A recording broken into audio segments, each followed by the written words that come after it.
What is the truth about how creatine works? There are hundreds of thousands, if not millions, of articles, videos, research papers on creatine. This video is the only one I hope that you'll need to watch to understand the biological mechanisms behind why creatine is a really powerful substance.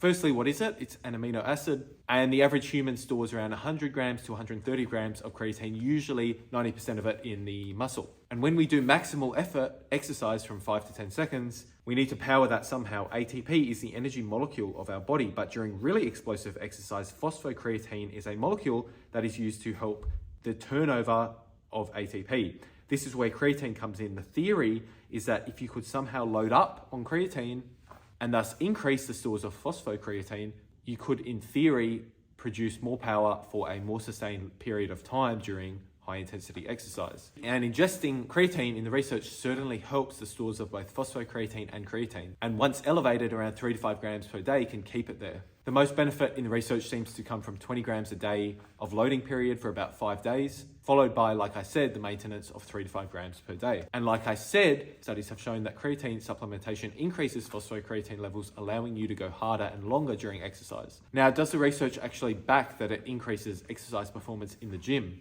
For 1 rep max power, it promotes big gains in strength. 28 days of 20 grams per day of creatine increased bench press performance by 11.1 kilos over placebo. Creatine can also significantly increase your work capacity. As a result of the ATP to PC system, it can increase your volume and sets. It can increase your sprint performance, again because the ATP to phosphocreatine system is heavily involved in short sprint performance. And because it's heavily involved in this system, we should expect, and what we do see in the research, is that creatine doesn't really help marathon runners or marathon times at all, because that's more aerobic, and a process called oxidative phosphorylation is involved there, not the short, sharp bursts of energy. So creatine is more about power and speed than the longer duration events like a marathon. Now, does the research show that creatine can help build muscle? Creatine has shown to increase body mass, but does it increase muscle? And the studies are conflicting, with some saying yes, others saying no, and that it just increases water retention and body mass, not actual muscle. But there are limited studies to show that it can actually increase muscle protein synthesis.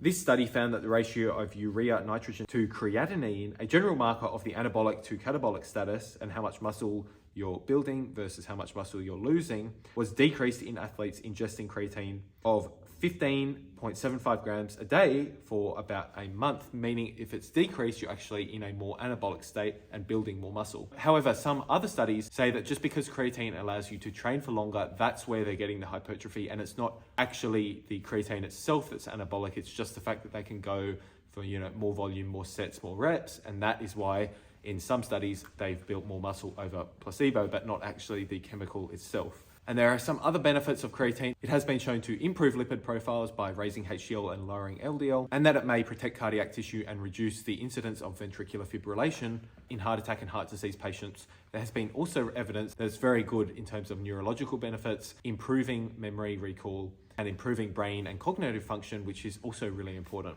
Some people worry about the kidney and liver damage, if at all, that might be caused by creatine. But there's been no evidence in the research that creatine supplementation causes any major elevations in any liver enzymes or kidney enzymes, such as creatine kinase, which is a key marker of kidney stress. And overall, it's very safe and has been used extensively since the 1960s in sport and sport performance, and it doesn't really show any kidney or liver damage, and the only real side effect is weight gain, which is not necessarily a problem for bodybuilders or powerlifters anyway. So overall, its main mechanism is not anabolic, but it is in terms of increasing the capacity of the body to go harder and faster through the ATP and phosphocreatine system, short, sharp bursts of energy about 5 to 10 seconds in length in exercise, and allowing the body to produce more power in anaerobic exercise. So for example, at the end of a heavy set of 10 squats, you're going to feel that power come through, and expect anywhere from a 5 to 15% increase in maximal effort muscle contraction, with accompanying improvements in strength and power, all through the ATP phosphocreatine system, which is creatine's main mechanism of how it works. And this is what I love getting out here, guys, the science of how these supplements work but not just that they do work, but the actual biological mechanisms and the pathways behind how they do work. Thanks so much guys for watching. I will see you in the next video. The Fitness Doc signing out.